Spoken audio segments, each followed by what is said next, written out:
This trip is non-negotiable, Julia. You know what is at stake for the promotion. It is just a false alarm, like the last 3 times we rushed to the hospital. The team is waiting for me at the airport. I have to go, right now. My husband, Mark, spoke these words without a trace of concern, his focus entirely on the reflection in the car's rearview mirror, where he was adjusting his ridiculously expensive silk tie. The knot had to be perfect, a flawless Windsor that screamed corporate ambition and unshakable confidence. He had spent 10 full minutes on it that morning, a testament to his priorities. My own reflection was a distorted, pale mask of disbelief in the passenger side window, my hands clutching the swell of my belly where another contraction was cresting, a wave of fire and pressure that stole my breath. This was not like the other times. This was not the gentle tightening of Braxton Hicks, the dress rehearsals that had sent us on panicked, ultimately pointless drives to the maternity ward. This was the main performance, the opening night, and my co-star was walking out before the curtain had even risen. I could feel the distinct, terrifying dampness spreading across the leather seat beneath me, a sign so unambiguous that even a man as willfully ignorant as Mark should have been able to comprehend its gravity. He had simply chosen not to. His big promotion, the culmination of a year spent schmoozing and backstabbing his way up the corporate ladder, was finally within his grasp. This team-building retreat in some luxury mountain resort was the final hurdle, a weekend of forced camaraderie and sycophantic praise for his boss, Mr. Henderson. To him, the imminent arrival of his first child was not a miracle to be witnessed, but a terribly timed inconvenience, a scheduling conflict of the highest order. His irritation had been simmering for weeks, a low-grade resentment every time I mentioned my fatigue or my swollen ankles. He saw the baby not as our daughter, but as a saboteur of his meticulously planned 5-year plan. He had even, in a moment of stunning cruelty a week prior, muttered that he hoped she would have the decency to wait until after his quarterly review. Now, faced with the undeniable reality of my labor, he was not just irritated, he was actively angry, as if I had orchestrated this entire biological process purely to spite him and his career. He finally finished with his tie, gave himself a satisfied smirk in the mirror, and turned to me, his eyes cold and dismissive. He did not see a woman in pain, his wife, the mother of his child. He saw an obstacle. The world outside the car seemed to fade into a muffled hum, my entire universe shrinking to the space between the 2 front seats, a chasm filled with his callousness and my dawning, gut-wrenching horror. He was really going to do it. He was going to leave me. Our life together had not always been this way. Or perhaps I had simply been a fool, willfully blind to the seeds of selfishness that had been planted from the very beginning. I met Mark in my late 20s, a time when my own career in architectural project management was flourishing. I was confident, independent, and financially secure, having just overseen the completion of a major downtown revitalization project that had earned me a promotion and a hefty bonus. Mark was a whirlwind of charm and ambition, a rising star in the financial sector who spoke of hostile takeovers and market projections with a passion I mistook for brilliance. His drive seemed to match my own, and in those early days, our conversations were electric, filled with talk of our futures, of building an empire together. He celebrated my successes, or so I thought, admiring the sharp mind that could juggle million-dollar budgets and stubborn contractors.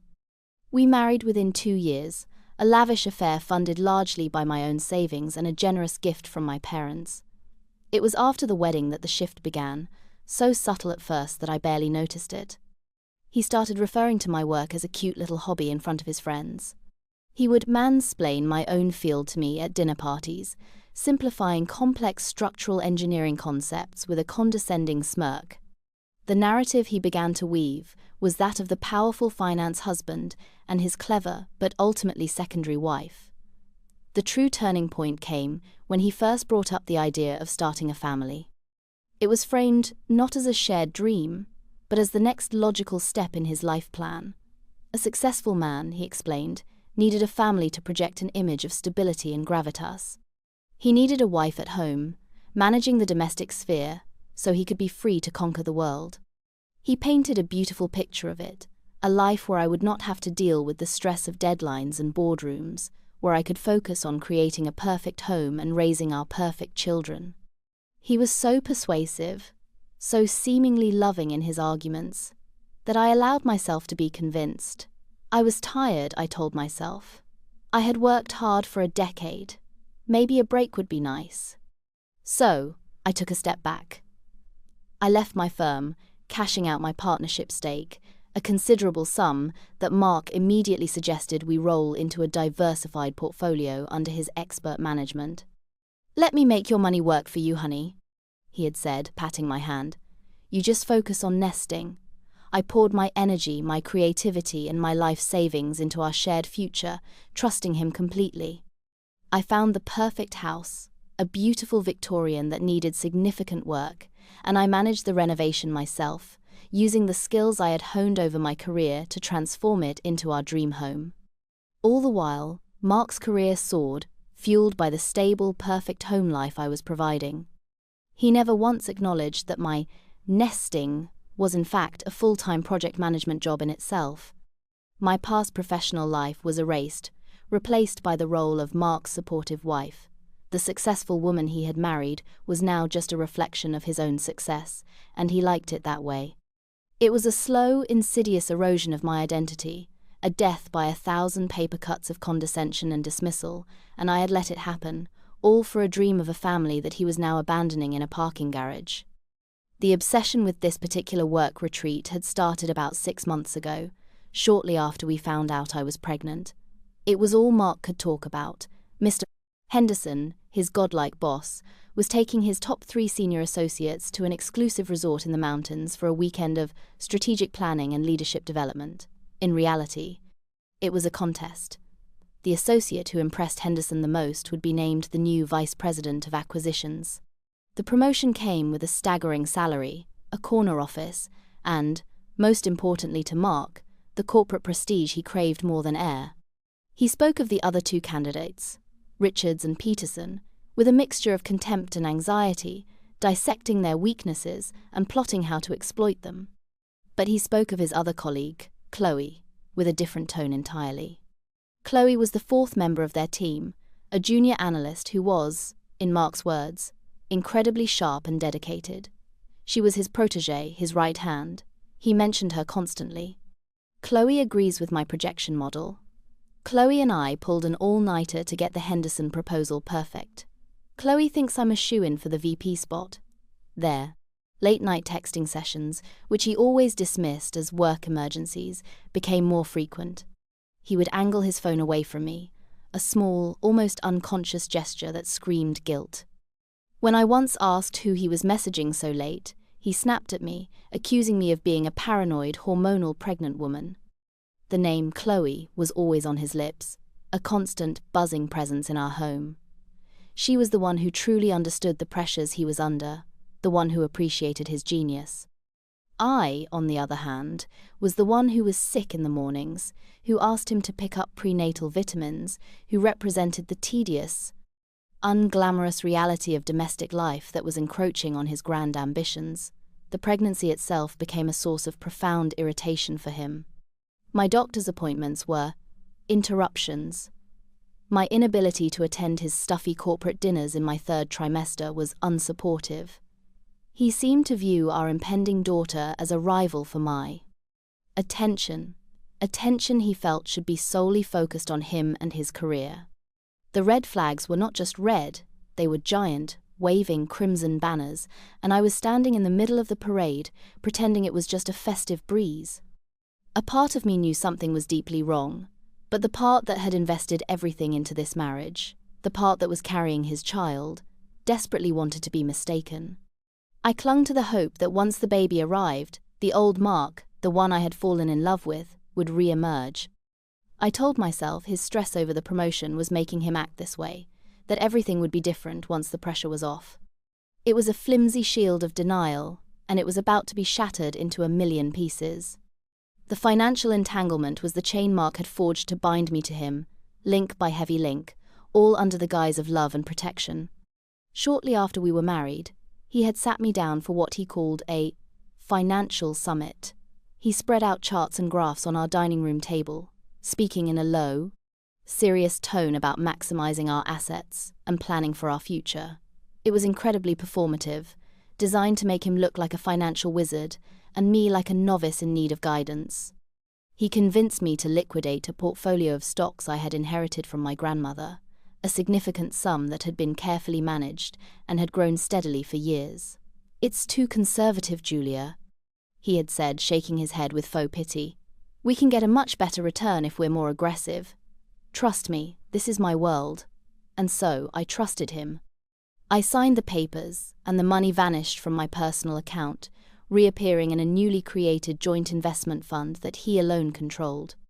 He would show me statements occasionally, pointing to impressive-looking gains, but he was always vague about the specifics, brushing off my questions with a patronizing, "Don't you worry your pretty little head about it." Then came the masterstroke. About a year before I got pregnant, he came to me with another, brilliant idea.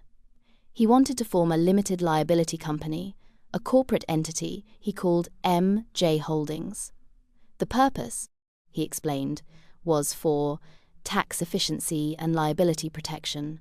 He said we would transfer all our major assets into the company, the deed to our beautifully renovated house, the ownership of our 2 cars, and the entire contents of our joint investment portfolio. This way, he had explained, his voice smooth as silk, if one of my deals ever goes south, or if someone sues my firm, our personal assets are completely untouchable. It's the smartest way to protect our family. It sounded so responsible, so forward-thinking. My father, a retired corporate lawyer, had always preached the importance of protecting one's assets. When I mentioned it to him casually on the phone, he had offered to look over the paperwork. Mark had intercepted, laughing it off. "Oh, there's no need to bother your dad with this," he'd said quickly. "It's all standard boilerplate stuff." I had my firm's top lawyer draft it. It's ironclad. He presented me with a thick stack of documents, full of dense legal jargon. I remember feeling overwhelmed, my finger tracing the line for my signature. "Are you sure about this?" I had asked, a flicker of my old professional skepticism surfacing. He had sighed, a long theatrical sigh of weary patience. "Julia, I manage $100 million funds for a living. I think I can handle our little family company. Do you not trust me?" It was the perfect emotional blackmail. Of course I trusted him. I was his wife. So I signed. I signed away the deed to the home I had poured my heart into. I signed away the ownership of my car. I signed away control of my inheritance.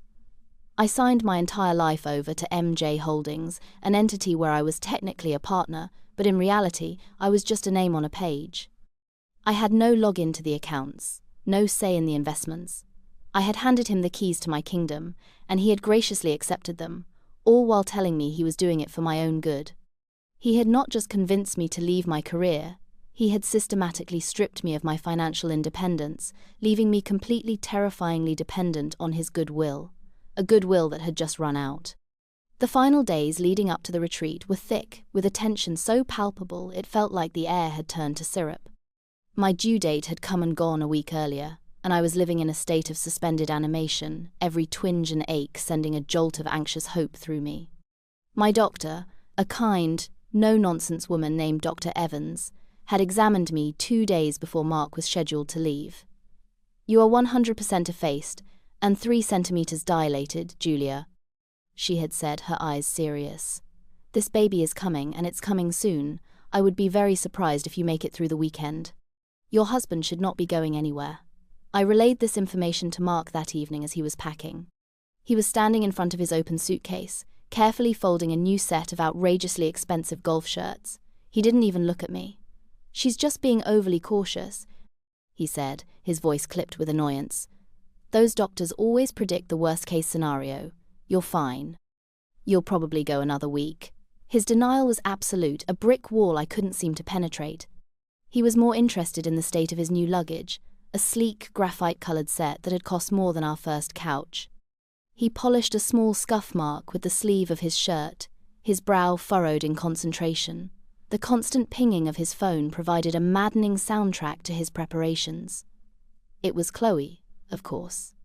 Their texts were a flurry of exclamation points and inside jokes, punctuated by business jargon that felt like a secret code I wasn't meant to crack. Henderson just approved the revised deck. "We're golden, LOL," he read aloud once, a triumphant grin on his face, before realizing I was watching him and quickly silencing the device. The night before he left, I was woken by a series of strong, rhythmic cramps. I timed them. They were 10 minutes apart, lasting for almost a minute. This was it. I nudged him awake. "Mark," I whispered, my voice trembling. "I think it's happening. The contractions are regular." He rolled over, groaning with frustration. "For God's sake, Julia." "It's 3 in the morning. It's just more of those practice ones. Go drink some water and lie on your left side. I need to be sharp for my flight." He rolled back over and was snoring within minutes, leaving me alone in the dark with my pain and my fear. The contractions eventually subsided around dawn, leaving me exhausted and deeply unsettled. The feeling of dread was no longer a vague premonition, it was a physical weight in my chest. He was so detached, so utterly disconnected from me and the reality of our situation, that it felt like we were living in separate worlds. His world was one of first-class flights, mountain resorts, and corporate glory. Mine was a world of waiting, of fear, of a profound and terrifying loneliness that was about to become my new reality. We were in the car, on the way to the airport. The plan, his plan, was for me to drop him off and then drive myself home to wait. The contractions had started again as soon as I got behind the wheel, sharper this time, closer together. I gripped the steering wheel, my knuckles white, trying to breathe through one as he prattled on about his presentation strategy. "So I'll open with the Q2 projections to show immediate upside, then pivot to the 5-year growth model. Chloe will handle the market competitor analysis. She's brilliant at making data look sexy." I couldn't take it anymore. "Mark, you have to call the airline. You can't go. These are real. I need you to take me to the hospital." I gasped, as another wave of pain seized me. That was when he looked at me, truly looked at me, and I saw the mask of the loving husband fall away, completely, revealing the cold, hard ambition beneath. "This trip is non-negotiable, Julia," he said, the words that would become the anthem of his betrayal. And then it happened, a sudden warm gush, an unmistakable pop. My water had broken. There was no denying it now. The evidence was soaking the expensive cream-colored leather of his precious luxury sedan. "Oh my God," I whispered, a mixture of terror and, bizarrely, a strange sense of vindication. "Mark, my water just broke." He looked from my face down to the seat, and his expression wasn't one of concern for me, but of pure, unadulterated fury at the damage to his car. "You have got to be kidding me," he seethed, his voice low and dangerous. "This is brand new leather. Do you know how much this will cost to clean?" He was more upset about the upholstery than the fact that his wife was in active labor. The sheer, monstrous selfishness of it knocked the air out of my lungs more effectively than any contraction. Pulled the car over abruptly, screeching to a halt in the airport drop-off lane. He didn't say another word to me. He got out, slammed the driver's side door, and walked to the trunk. He pulled out his sleek graphite suitcase and his briefcase. I watched, stunned into silence, as a black SUV, an Uber exec, pulled up behind us. He loaded his luggage into it without a backward glance. He opened the passenger door of my car, not to help me, but to grab his phone from the charging cradle. He finally looked at me, his face a mask of cold resentment. "Call your father or someone," he said, his voice flat. "I have a flight to catch." And then he was gone, climbing into the back of the Uber, which sped away, leaving me alone in the driver's seat of a running car, in the middle of a chaotic airport drop-off lane, with contractions ripping through me and the amniotic fluid of our child pooling on the seat. The world dissolved into a cacophony of car horns and shouting people, a surreal nightmare from which I couldn't wake up. I was utterly, completely alone. For a few moments that stretched into an eternity, I could not move. I sat there, paralyzed, my mind refusing to process the reality of what had just happened. The car idled around me, an island of stillness in a river of frantic airport traffic. People in other cars were starting to honk, gesturing angrily for me to move. My hands were shaking so violently I couldn't grip the steering wheel. A fresh contraction, fiercer than any before, ripped through my body, and a raw, animalistic sound escaped my lips. It was the sound that finally broke the spell. My training as a project manager, the part of my brain that knew how to handle crises, kicked in through the fog of pain and shock. I fumbled for my phone, my fingers clumsy and slick with sweat. I couldn't call my father, he lived 2 hours away. I couldn't call a friend, I didn't want to inflict this chaos on anyone. My thumb hovered over the emergency call button. I pressed it.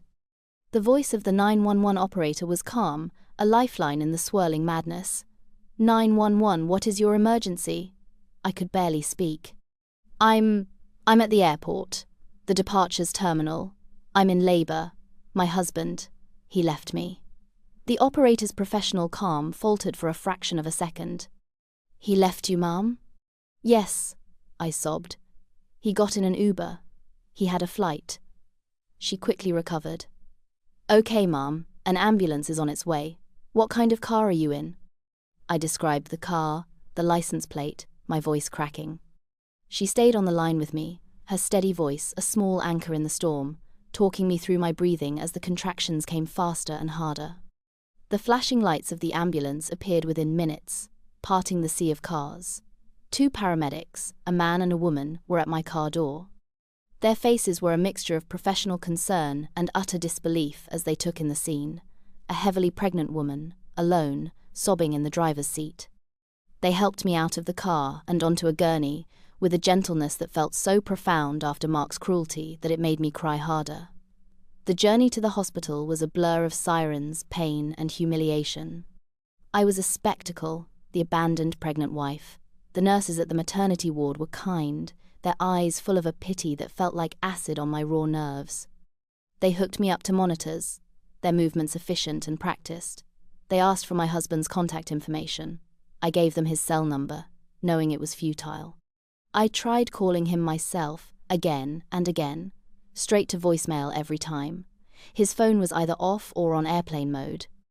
He was 35,000 feet in the air, sipping a complimentary beverage, flying toward his promotion while I was grounded here, in this sterile room, about to bring our daughter into the world alone. The physical pain was immense, but it was nothing compared to the agony in my heart. Every contraction was a reminder of his absence, every beep of the monitor a testament to his betrayal. The dream of our family, the one I had sacrificed everything for, was dying a slow, painful death in that hospital room. The labor was long and arduous, a 17-hour marathon of pain and exhaustion.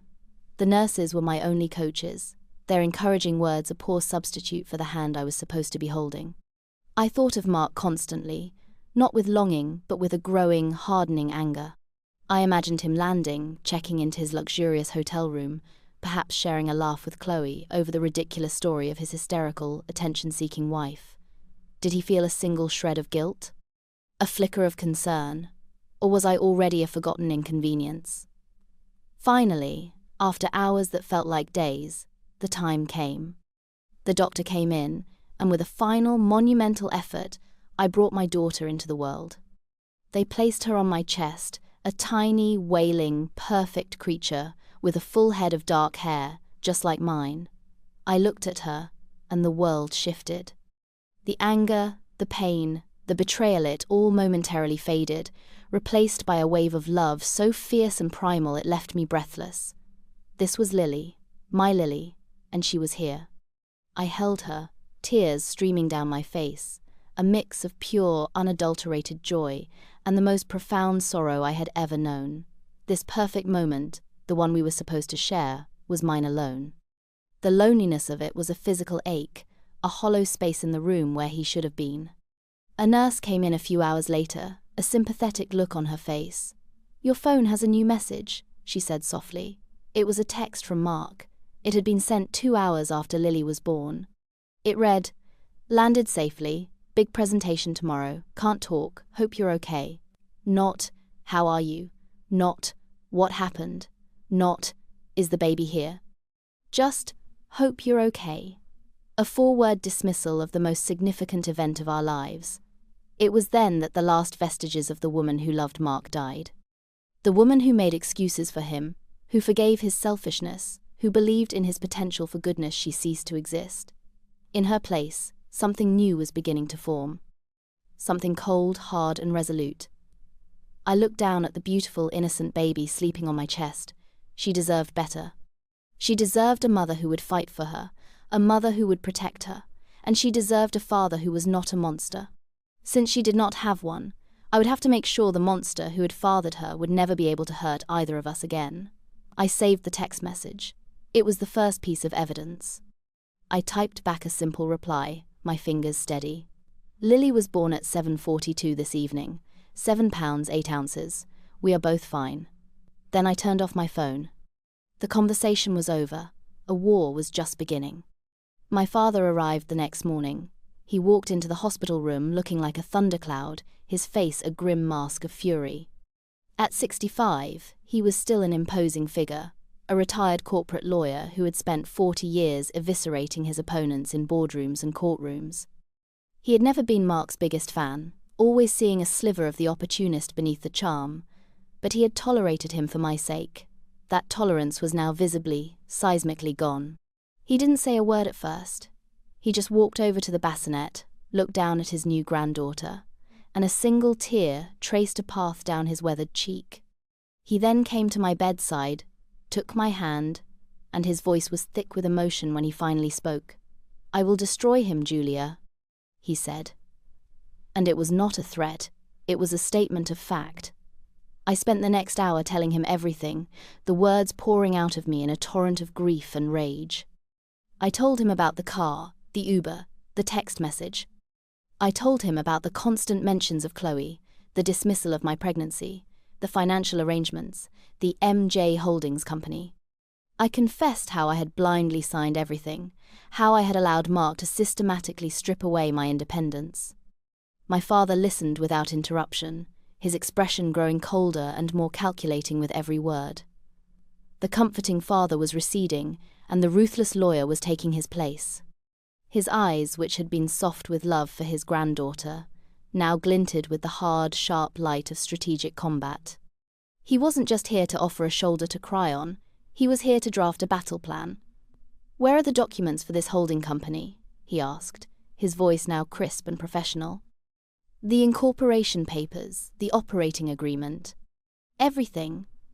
I told him they were in a filing cabinet in the Home Office, in a folder marked MJ Holdings. He was so proud of it. I said, a bitter laugh escaping me. He called it our family's fortress. My father's lips tightened into a thin, grim line. "Fortresses can become prisons," he said softly. "Let's find out who holds the key." He called his old law firm, speaking to a former partner, and arranged for a messenger to go to my house, retrieve the file, and deliver it to him at the hospital immediately. He then turned back to me, his gaze intense. "Julia, I need you to be strong.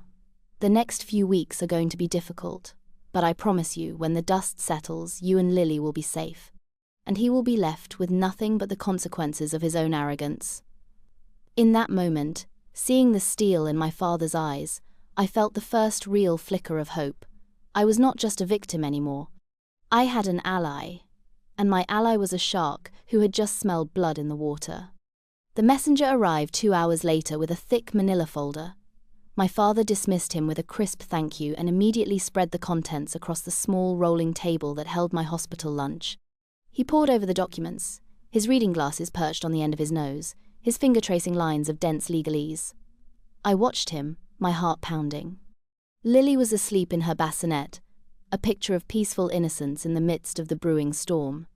For a long time my father was silent, making quiet, thoughtful sounds as he read. Then he stopped. He reread a specific page, then read it again. A slow, dangerous smile spread across his face. It was the smile I had seen once before, years ago, when he had cornered an opposing counsel in a devastating cross-examination. It was the smile of a predator that had just spotted a fatal weakness in its prey. "Oh, you arrogant, stupid fool," he whispered, not to me, but to the absent Mark. "What is it?" I asked, leaning forward, my voice barely a whisper. He looked up at me, his eyes gleaming with triumph. He used a standard boilerplate operating agreement from his firm's online portal, Julia. He was too cheap and too arrogant to have a bespoke one drafted. He just filled in the blanks. He slid a page across the table to me and pointed to a section titled Capital Contributions and Membership Interests. He documented everything truthfully here. To his credit, he listed his capital contribution as the funds from the joint investment account, and your contribution as the proceeds from the sale of your partnership stake and your inheritance. Because your initial cash injection was significantly larger than his, he had to assign the membership interests proportionally to make it look legitimate on paper. My eyes scanned the numbers. It was all there in black and white. Mark's contribution was listed as 49%. Mine was listed as 51%. I looked up at my father, confused. So I own 2% more than he does? What does that really mean? My father's smile widened. It means everything, he said, his voice filled with jubilant satisfaction. He flipped to another page, this one titled Voting Rights and Management. He pointed to a clause, a single sentence buried in a mountain of text. I read it aloud. In the event of a disagreement on a major decision, including the dissolution of the company, the member holding the majority of the interest shall have the deciding vote. I stared at the words, the implications slowly dawning on me, a sunrise of breathtaking possibility. Wait, does that mean? It means, my father interrupted, his voice like the snap of a briefcase latch, that you are the majority shareholder, Julia. It means you have the ultimate control. He put everything we owned, the house, the cars, the investments, into this corporate fortress, and in his breathtaking arrogance he handed you the only key. He was so busy building the walls to protect himself from the outside world that he never thought to protect himself from you. I slumped back against my pillows, the room suddenly feeling very bright. The fortress had become a prison, just as my father had said, and I was the one standing at the gate. The fog of grief and betrayal that had clouded my mind for days began to burn away, replaced by the cold, clear fire of righteous anger. The hurt was still there, a deep, resonant ache, but it was no longer a paralyzing force. It was fuel. I looked at my father, at the legal documents spread before me, at my sleeping daughter, and I felt a shift deep within my soul. The long-suffering, accommodating wife was gone, and in her place was a woman who had been pushed too far. A woman with a 51% controlling interest in her own revenge. What can we do? I asked, and my voice was different. It was steady, devoid of the tremor that had plagued it for days. It was the voice of a CEO, a project manager, a woman in charge. My father leaned forward, his hands clasped on the table, a general briefing his most important field commander. We can do anything we want, he said. The company, MJ Holdings, owns everything. The house is not in your names, it is an asset of the company. The cars, the same. His stock portfolio, his bonus-esh funneled everything through this entity for those tax advantages he was so proud of. As the majority shareholder, you have the power to call a vote on any major decision. And since you hold 51% of the votes, any vote you call, you win. He laid out the plan, each step a hammer blow against the life Mark had so carefully constructed. Step 1. We would use my deciding vote to dissolve M.J. Holdings. The legal framework for this was clearly laid out in the operating agreement he had so carelessly signed. Step 2. Upon dissolution, all assets of the company must be liquidated. The house would be sold. The cars would be sold. The entire investment portfolio would be cashed out. Step 3. The proceeds from the liquidation would then be distributed to the members according to their percentage of interest. I would receive 51% of our entire net worth.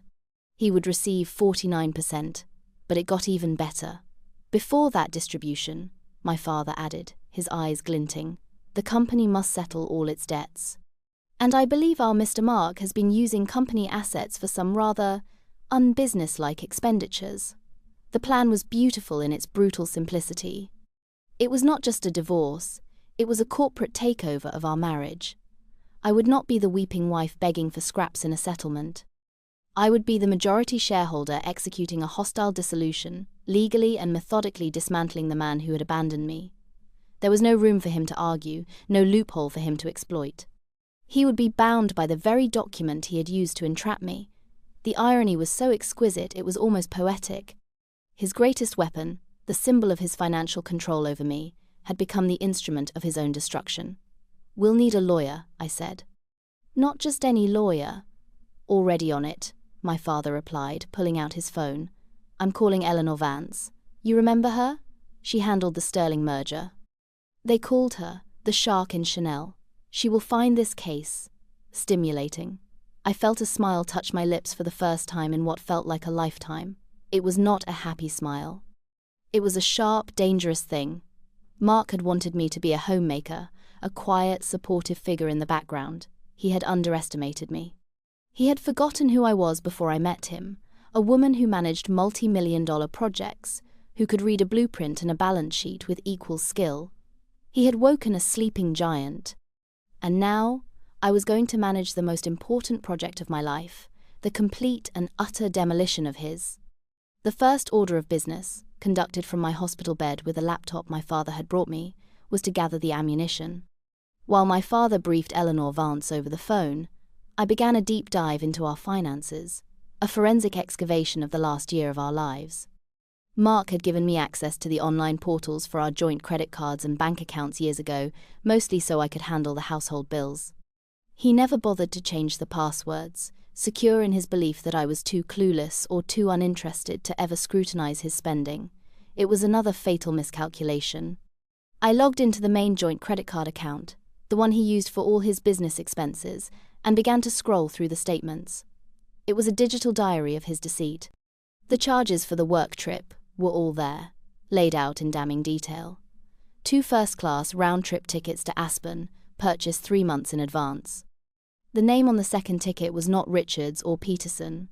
It was Chloe Vance. Not her work surname, but her personal one, a detail she and Mark must have thought was clever. It was not. Then came the hotel reservation.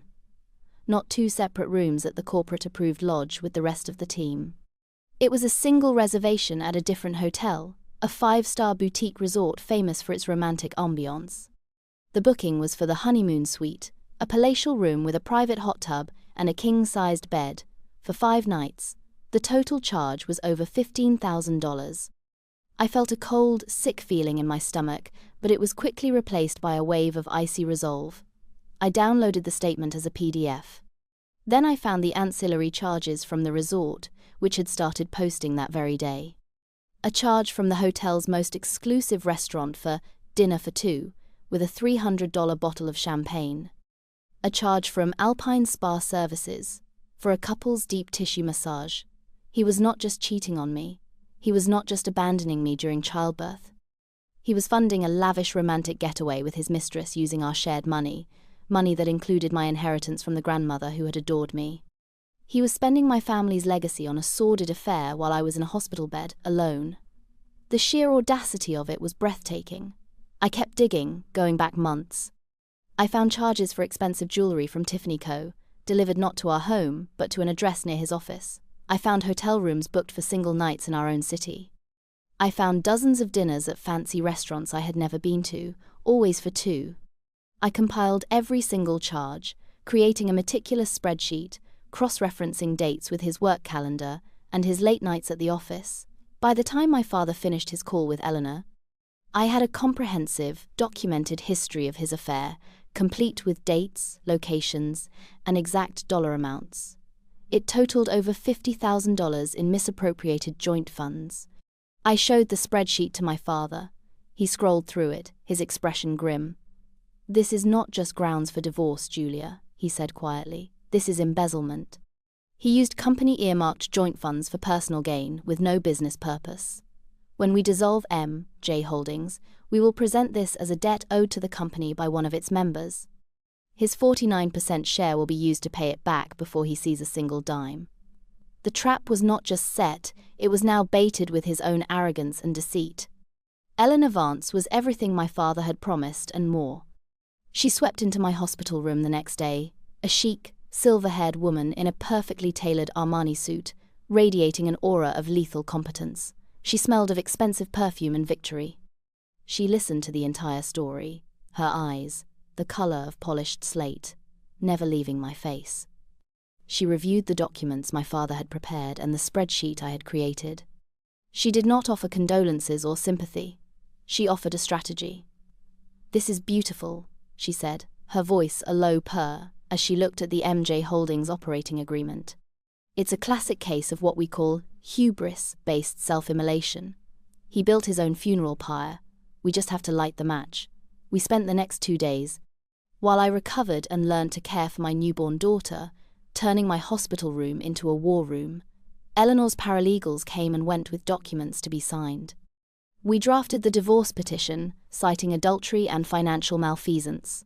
We drafted the motion to freeze all assets of M.J. Holdings, preventing Mark from moving a single cent. And we drafted the most important document of all, the formal notice of a majority shareholder vote to dissolve M.J. Holdings, LLC, effective immediately upon its delivery. Eleanor's plan was precise and ruthless. We would not file anything until Mark was physically back in the state. Let him walk off that plane feeling tanned, rested, and victorious, she said with a thin smile. The shock will be more potent. We'll have a process server waiting for him at his office the morning after he returns. He'll be served with the divorce papers, the motion to freeze assets, and the dissolution notice all at once. His firm's legal department and HR will be copied on the filings that detail the embezzlement of joint funds with a colleague. By lunchtime, his personal and professional life will be in simultaneous, cascading failure. I held Lily in my arms, rocking her gently, as I listened to these plans for the systematic destruction of her father's life. I felt no guilt. The man who deserved the title of father would never have done what Mark did. The man I was targeting was a thief, a liar, and a coward. He had abandoned his child at the moment of her birth. He deserved no pity, no quarter. I signed the documents one by one, my signature firm and clear. The woman who had shakily signed her independence away on the M.J. Holdings documents 2 years ago was gone. This new signature felt different. It felt like power. I practiced what I would say when he finally came home, when he walked through the door expecting tears and recriminations. Eleanor coached me. No emotion, she instructed. Do not yell, do not cry, be calm, be factual. Present the information as if you're delivering a quarterly report. Your composure will be more terrifying to a man like him than any display of anger. Let him be the one to lose control. Let him be the one to scream and beg. You are the CEO of this separation. Act like it. As I packed my bag to leave the hospital, I felt a strange sense of calm. I was not just a new mother bringing her baby home. I was a general leaving a council of war, my strategy set, my armies in position, ready for the final decisive battle. I was bringing Lily home not to the house Mark had built, but to the primary asset of a company I was about to liquidate. The week I spent at home before Mark's return was a surreal bubble of peace before the storm. The house was quiet, filled with the soft sounds of a newborn. My father stayed with me, a silent, steady guardian. He handled everything, from grocery shopping to assembling the crib, allowing me to focus entirely on Lily and my own recovery.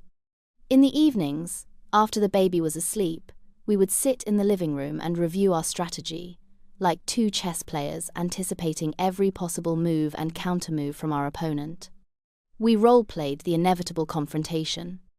My father would play Mark, perfectly mimicking his arrogant, dismissive tone. You're being hysterical, Julia. It was a work trip. You can't do this. And I would practice my response, my voice cool and even, just as Eleanor had instructed. The evidence suggests otherwise, Mark, and according to Section 5, subsection C of the M.J. Holdings operating agreement, which you signed, I absolutely can. During the day, I held my daughter, I fed her, I watched her sleep, and with every passing hour, my resolve hardened. I looked at her perfect, tiny face, and I knew I was doing the right thing. I was not just seeking revenge for my own broken heart. I was securing a future for her, a future free from the influence of a man so profoundly selfish he could abandon his family at its most vulnerable moment. The day of his return arrived. I had his flight information, thanks to the credit card statement. I knew he was landing at 5 p.m. I imagined him on the plane, probably sipping a celebratory scotch, basking in the glow of his successful trip and his impending promotion. He would be anticipating a difficult conversation, no doubt. He would have his apologies rehearsed, a calculated mix of contrition and justification designed to manage my emotional outburst. He would probably bring me a tacky airport gift, a peace offering to smooth things over. He would expect tears, shouting, a dramatic scene that he could eventually control and dismiss. He had no idea that he was not coming home to a domestic dispute. He was walking into a corporate ambush. That afternoon I dressed carefully, not in my usual comfortable loungewear, but in a sharp, dark blue dress, the kind I used to wear to board meetings. I did my hair and makeup, not to look beautiful for him, but to look formidable. When I was ready, I sat in the armchair in the living room, the one facing the front door. Lily was sleeping peacefully in a bassinet beside me. On the coffee table in front of me, I placed two neat files. One contained the credit card statements and hotel confirmations. The other contained the highlighted MJ Holdings operating agreement and the signed dissolution notice. I was ready.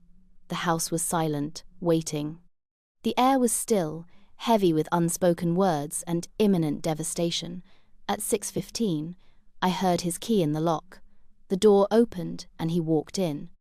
He was tanned, smiling, looking rested and pleased with himself. Just as I had predicted, he was carrying a small, brightly coloured gift bag from an airport souvenir shop. He stopped in the doorway when he saw me, his smile faltering slightly at my formal attire and my composed expression. This was not the scene he had prepared for. "Julia," he said, his voice attempting a warm, conciliatory tone. "I'm home." He walked further into the room, his eyes flicking around, taking in the scene. He saw the bassinet, and for a moment, a flicker of something curiosity, obligation, crossed his face. He took a step towards it, but I spoke, my voice calm and clear, stopping him in his tracks. "Welcome home, Mark." He turned back to me, his practiced smile returning.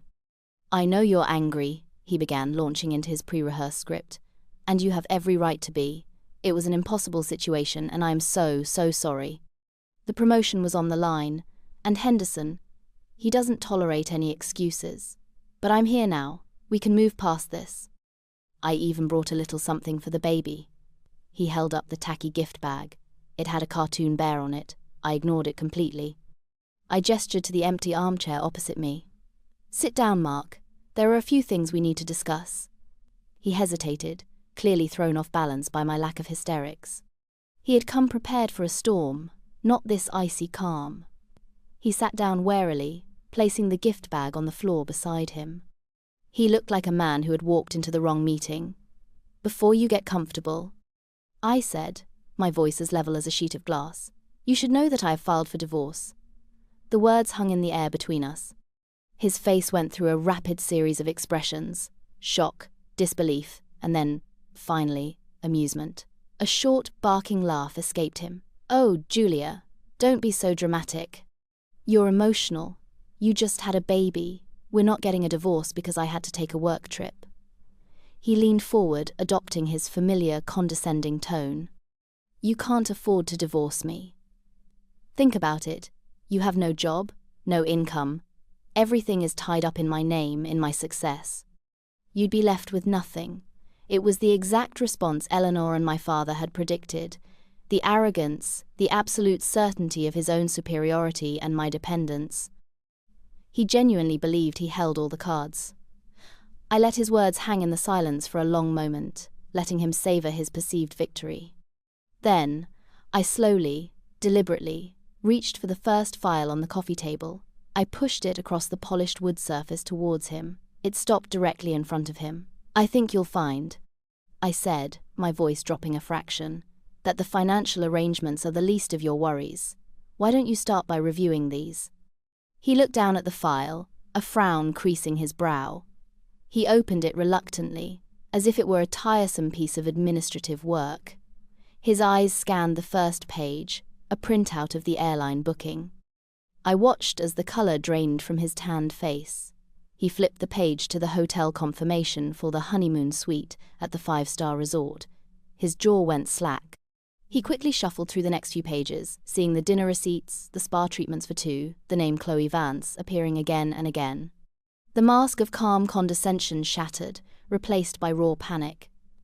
This is not what it looks like," he stammered, his eyes darting around the room as if searching for an escape route. "Chloe's flight got cancelled, and the corporate hotel was overbooked."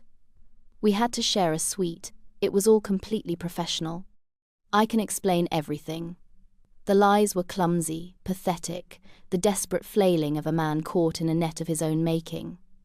He started to bluster, his voice rising in volume and pitch. "You went through my credit card statements? That's a violation of my privacy. I'll sue you. I'll sue your father. You think you can pull this stunt and get away with it? I will destroy you in court, Julia. I will prove you're an unfit mother. I'll take the baby, I'll take the house, I'll take everything. You will have nothing." He was on his feet now, his face contorted with rage, pointing a shaking finger at me. This was the reaction I had been waiting for, the moment he lost control. I remained seated, my hands folded calmly in my lap. I let his tirade wash over me, the empty threats of a man who had just realized his power was an illusion. When he finally paused to take a breath, his chest heaving, I reached for the second file. I pushed it across the table, just as I had the first. "You're right," I said, my voice dangerously quiet. "This isn't about the affair, that's just a symptom of the larger problem. The real issue is one of corporate governance."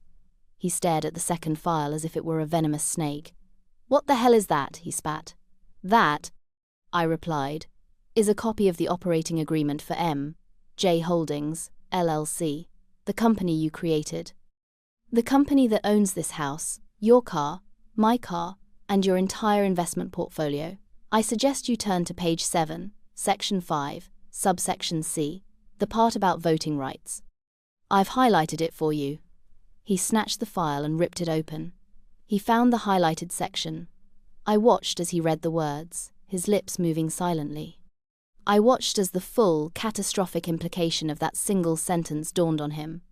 The rage on his face dissolved, replaced by a ghastly, grey pallor of pure horror. He looked up at me, his eyes wide with utter disbelief. He finally understood. He sank back into the armchair, the documents slipping from his nerveless fingers and scattering on the floor. He looked like he had been physically struck. "No," he whispered, shaking his head slowly. "No. That can't be right." "Oh, but it is right, Mark," I said, my voice devoid of any emotion except a chilling finality. "You were so focused on the tax advantages and the liability protection that you never bothered to read the fine print of your own standard issue agreement. You made me the majority shareholder. 51%. And with a majority interest comes a deciding vote." I leaned forward slightly, my eyes locked on his. "And I have decided to vote, as of 9 o'clock this morning. When a process server delivered the official notice to your office, I have voted to dissolve M.J. Holdings, effective immediately." He stared at me, his mouth opening and closing silently, like a fish gasping for air. The blustering, arrogant titan of finance was gone, replaced by a crumbling edifice of a man. "Dissolve?" he finally croaked. "What does that mean, dissolve?" "It means precisely what it sounds like," I explained, adopting the tone of a teacher explaining a simple concept to a struggling student. "According to the terms of the agreement, all assets of the company must now be liquidated. The house will be sold, the cars will be sold, your investment portfolio will be cashed out, everything. The proceeds will then be used to settle the company's debts." I paused, letting the words sink in. "And M.J. Holdings has a rather significant debt, over $50,000 in fact. It seems one of the members, you, has been embezzling funds for non-business related travel, hotels and gifts for a subordinate. We'll have to pay that back to the company first, naturally, from your 49% share of the proceeds." His face, which I thought could not get any paler, turned the colour of ash. The web was complete. Every escape route was blocked. He was not just losing the house and the money, he was being held accountable, in cold, hard numbers, for his betrayal. "Julia, please," he whimpered, the word please sounding foreign and rusty on his tongue. He slid out of the chair and onto his knees on the expensive rug. He tried to take my hand, but I pulled it away. "Please, don't do this. Think of the baby. Think of our family." "I am thinking of the baby," I said, my voice as cold as a morgue slab. "I am securing a safe and stable future for my daughter, Lily. A future that will be funded by my 51% of our liquidated assets, plus the portion of your share used to repay the money you stole from us. You, on the other hand, will be left with whatever remains of your minority stake. After legal fees and your debt to the company, I suspect it won't be very much." He broke then, completely. He collapsed forward, his head in his hands, and began to sob. Not the dignified, quiet tears of a man in pain, but the ugly, gasping sobs of a spoiled child who had just had his favorite toy taken away forever. The sound was pathetic, and it filled me with nothing but a profound, chilling emptiness. I stood up, walked over to the bassinet, and gently picked up my sleeping daughter. "A process server will deliver the rest of the divorce papers tomorrow," I said to his heaving back. "You have 24 hours to pack a bag and leave my property. After that, you can communicate with me only through my lawyer. Her name is Eleanor Vance. I'm told she's very good." I turned and walked out of the living room, leaving him kneeling amidst the ruins of the life he had so arrogantly thrown away. The fallout was swift and catastrophic, a perfect chain reaction of consequence. Just as Eleanor had planned, the divorce filing, which detailed Mark's affair with Chloe and the embezzlement of joint funds, was sent not only to him but also to the chief legal officer and the head of human resources at his firm.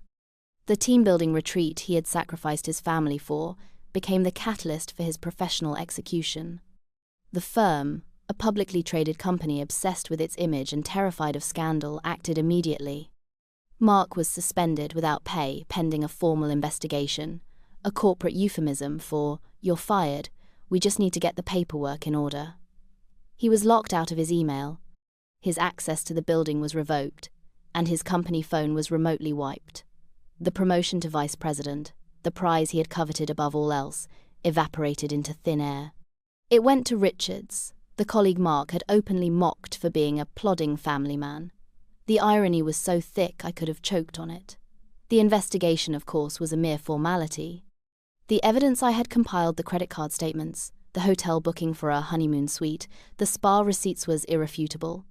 It painted a picture not of a dedicated employee, but of a reckless, unethical liability. His career, the central pillar of his entire identity, was reduced to rubble in less than 48 hours. He tried to fight it, of course. He hired a lawyer who sent blustering letters, but they were no match for Eleanor Vance. She responded to their threats with a calm, point-by-point rebuttal, attaching our meticulously documented evidence as exhibits. Mark's lawyer quickly advised him to stop fighting a battle he had already lost spectacularly. He was officially terminated a week later for gross misconduct and breach of the company's code of ethics. The man who lived and breathed for his corporate status was now unemployed and, thanks to the nature of his firing, virtually unemployable in the high-stakes world of finance, where reputation is everything. His name was Mudd. He had flown to Aspen a rising star, a candidate for vice president. He returned a pariah, a cautionary tale whispered about in the gleaming hallways of the office building he could no longer enter. Mark's personal life imploded with the same spectacular velocity as his professional one. News of his betrayal and subsequent firing spread like wildfire through our social circle. In his arrogance, Mark had always cultivated friendships based on status and utility. These were not people bound to him by loyalty, but by proximity to his perceived success. Once that success was gone, so were they. The friends who had once clapped him on the back at cocktail parties now crossed the street to avoid him. The couples we used to have dinner with suddenly stopped returning his calls. My own friends, and even some of our mutual acquaintances who had always found Mark a bit too slick, rallied around me with fierce loyalty. I didn't have to say a word. The story of him leaving me in labour to go on a romantic getaway with a co-worker was so monstrous that it required no embellishment. He was completely and utterly ostracised. His own family was his next casualty. His parents, a well-to-do couple from Connecticut who prized appearances above all else, were initially on his side. They called me, urging reconciliation, and accusing me of being vindictive and overly emotional. Their support for their darling boy was unwavering, until my father decided to intervene. He sent them a concise, curated package of information, a copy of the hotel confirmation for the honeymoon suite, the text message Mark sent after Lily was born, and a brief, lawyerly summary of the financial embezzlement. The narrative of a misunderstanding was instantly obliterated by the cold, hard facts. They were horrified, not just by their son's cruelty, but by the public, verifiable nature of his disgrace, their support vanished overnight. They called Mark, not to offer comfort, but to express their profound disappointment and shame. I later heard from a mutual acquaintance that his mother had told him he was no longer welcome in their home until he had sorted out this disgusting mess. He was left utterly alone, stripped of his job, his friends, and now, his family's unconditional backing. He was an island, and the tide of his own making was rising around him. He had spent his entire life building a world that revolved around him, and in the space of a week, he had managed to burn it all to the ground. He had no one left to blame but the man he saw in the mirror, and I suspect that was the most terrifying realization of all. Chloe's fate was inextricably tied to Mark's, and her downfall was just as satisfyingly complete. As a junior employee engaged in an affair with a senior manager, and a willing participant in the fraudulent expensing of their tryst, her position at the firm was untenable. While Mark was suspended, she was fired outright. There was no investigation, no period of grace. Her desk was cleared out by security, her belongings delivered to her in a cardboard box. Her promising career in finance was over before it had truly begun. The brilliant and dedicated protégé was now just a disgraced former employee, blacklisted from the industry. For a short time, she clung to Mark. I imagine she saw them as a tragic, romantic couple, victims of a cruel, vindictive wife. They moved into a small, furnished apartment together, their relationship now tested not by the thrill of a secret affair, but by the grim reality of unemployment and impending financial ruin. The glamour of the honeymoon suite in Aspen quickly faded in the harsh light of a cramped one-bedroom rental with cheap furniture. Their love, which had thrived on corporate ambition and stolen weekends, could not survive the stress of shared failure. The argument started almost immediately. I heard through the grapevine, surprisingly efficient network of former colleagues who had taken my side, that their fights were epic, audible through the thin walls of their new apartment building. She blamed him for her ruined career. He blamed her for being a complication that had cost him everything. The dynamic of powerful mentor and adoring protégé was replaced by one of bitter equals, both drowning and clawing at each other for a piece of the wreckage. The final breakup was apparently a screaming match in the building's parking lot. She threw a bag of his clothes at him and sped off, leaving him standing there alone. She later sent a venomous email to some of our mutual acquaintances, painting herself as the naive young woman who had been manipulated and used by a powerful, predatory boss. It was a pathetic attempt to salvage her own reputation at his expense, the final act of a partnership based on pure self-interest. I read the email not with anger, but with a detached, clinical amusement. They had been partners in cruelty, and it was only fitting that they would turn on each other when the consequences came due. They deserved each other, and they deserved the miserable, lonely endings they had created for themselves. The legal proceedings were a masterclass in efficiency, thanks to Eleanor Vance. Mark, now humbled and financially crippled, had no stomach and no funds for a protracted fight. His lawyer, seeing the mountain of irrefutable evidence against his client, strongly advised him to accept the settlement agreement Eleanor proposed. It was not a negotiation, it was a surrender. The dissolution of M.J. Holdings proceeded exactly as we had planned. An independent liquidator was appointed by the court to oversee the sale of all assets. The house, which had been my passion project, sold within a week in the hot real estate market. Seeing the sold sign go up on the lawn was a bittersweet moment, the closing of a painful chapter, but also the funding of a new, brighter one. The luxury cars were auctioned off. The investment portfolio was cashed out. The final sum, even after the market dip, was substantial. From this total, the liquidator first settled the debt Mark owed the company. The $50,000 he had spent on his affair with Chloe was deducted from his potential share and added back into the total pool of assets. Then, all legal fees were paid. Eleanor's bill was significant, but worth every single penny. Finally, the remaining sum was divided. 51% was transferred directly into a new trust account I had set up for myself and Lily. The remaining 49%, now significantly diminished, was transferred to Mark. It was enough for him to live on for a year or two if he was careful, but it was a pittance compared to the wealth he had once controlled. It was the financial equivalent of a demolition. He was left with just enough rubble to remember the skyscraper he had once owned. The divorce itself was finalized quickly and quietly. I was granted full physical and legal custody of Lily. Mark, given his recent behavior and unstable situation, was granted limited, supervised visitation rights to be arranged and paid for by him through a court-appointed agency. He would have no unscheduled contact, no ability to disrupt our lives. The final decree arrived in the mail on a Tuesday morning. I signed the last piece of paper, and it was over. I was free. I held Lily in my arms, a beautiful, gurgling 6-month-old by then, and I walked through the rooms of our empty house, the floors echoing with our footsteps. We were leaving this place, and its ghosts behind. I had walked into this marriage a successful, independent woman, and I was walking out of it a mother, wealthier than before, and infinitely stronger. Several months later, I had a final, chance encounter with him. I was on my way into a downtown building to meet with a commercial real estate agent, scouting locations for my new consulting firm.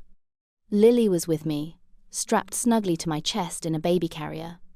As I was about to go through the revolving door, a man held it open for me. It was Mark. I almost didn't recognize him.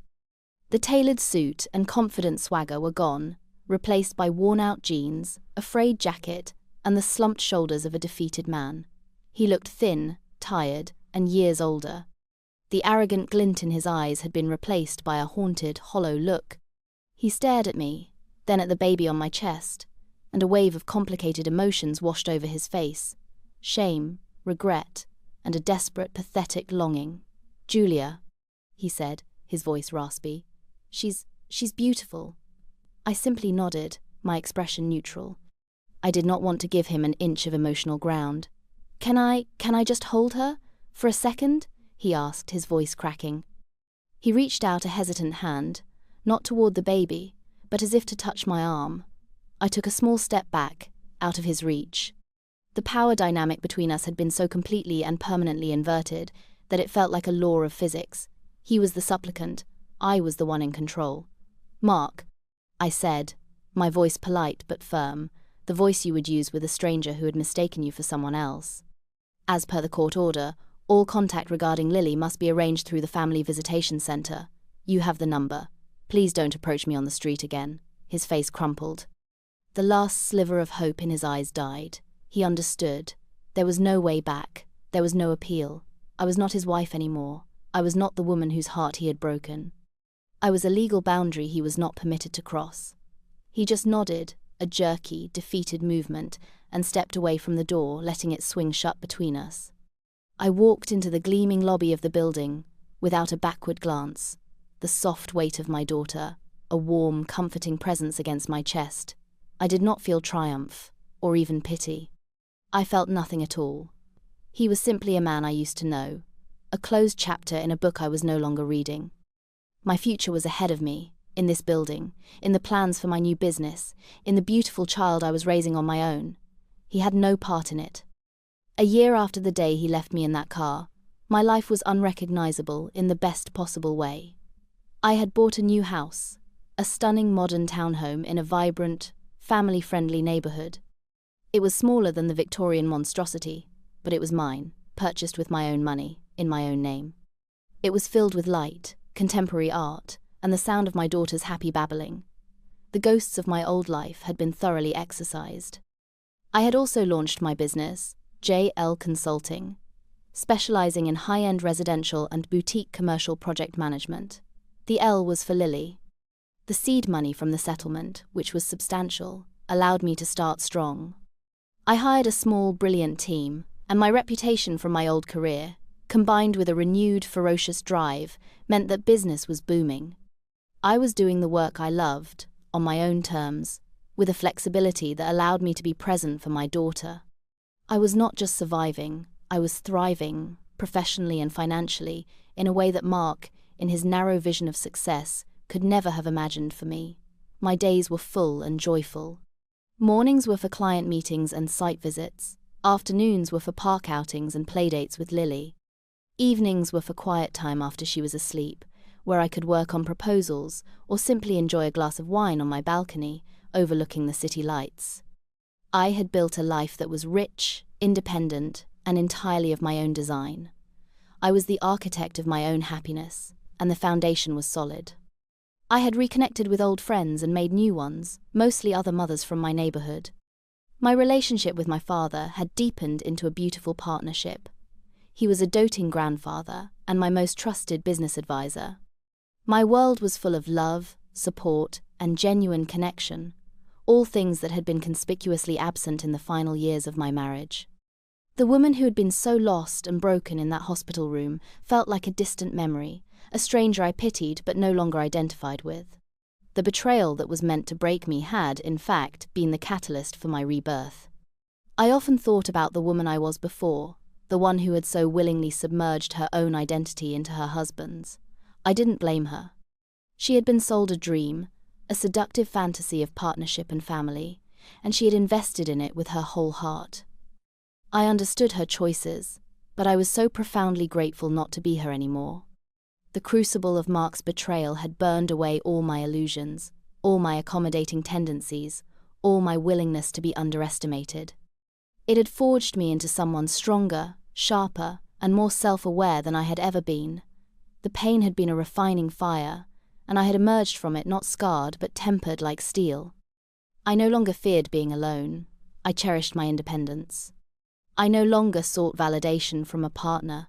I found it in my own accomplishments, in my daughter's laughter, in the quiet satisfaction of a life well lived. I came to see Mark's act of cruelty, not as the worst day of my life, but as the most liberating. It was a violent, painful severing of a bond that was slowly strangling me. He had thought he was abandoning a helpless, dependent woman. He had no idea he was setting a prisoner free. My anger towards him had long since faded, replaced by a kind of detached indifference. He was a footnote in my story, the villain in the first chapter who inadvertently gives the hero her power. I felt a distant pity for the smallness of his world, for the emptiness of a life built on ego and status. He had lost everything because he had never understood the value of anything real. He had traded a family for a promotion, love for prestige, and in the end was left with neither. My own life, in stark contrast, was overflowing with real, tangible value. The unconditional love of my daughter, the unwavering support of my father, the joy of meaningful work, the comfort of true friendship. These were the assets that mattered, the portfolio that would never lose its worth. I had not just won a legal battle, I had won my life back. My story concludes not with a dramatic flourish, but with a scene of perfect, ordinary peace. It is a warm Saturday afternoon in late spring, almost 2 years after the divorce. Lily, now a chattering, adventurous toddler with my dark hair and my father's determined eyes, is running with abandon across the green expanse of a local park. She is chasing a bright yellow butterfly, her laughter echoing in the clear air. I am sitting on a checkered blanket spread under a large oak tree, watching her. I am not watching with the anxious, hovering attention of a new mother, but with the relaxed, confident joy of a woman who is completely at ease in her own skin. My phone buzzes beside me. It is not a client. It is a text from a man named David. He is an architect I met a few months ago through a mutual friend. He is kind, intelligent, and funny, with a gentle strength that is the antithesis of Mark's brittle arrogance. He has a daughter of his own, a few years older than Lily. Our first few dates have been chaotic, joyful afternoons at the park, our daughters playing together while we talk. The text reads, "Hope you two are enjoying this beautiful day. We're at the playground by the lake if you feel like a change of scenery." Sophie is asking where her friend Lily is. I smile, a genuine, unforced smile that reaches my eyes. I have no idea where this will lead, and for the first time in my life, I am not trying to plan or predict the future. I am simply enjoying the present. I am open to the possibility of a new partnership, but I do not need one to feel complete. My happiness is not contingent on anyone else. It is a state of being I have built for myself, from the ground up. I text back, "We'll be right there." I stand up, brushing the grass from my jeans. "Lily," I call out, "let's go see Sophie." She turns, her face bright with excitement, and runs toward me, her arms outstretched. I scoop her up, and she wraps her little arms around my neck, planting a sticky, sweet kiss on my cheek. I hold her close, breathing in the scent of sunshine and childhood. As we walk across the park, hand in hand, I feel a profound sense of peace and gratitude. I am free. I am successful. I am a mother. I am happy. The future is a bright, open road, and for the first time in a very long time, I am excited to see where it leads.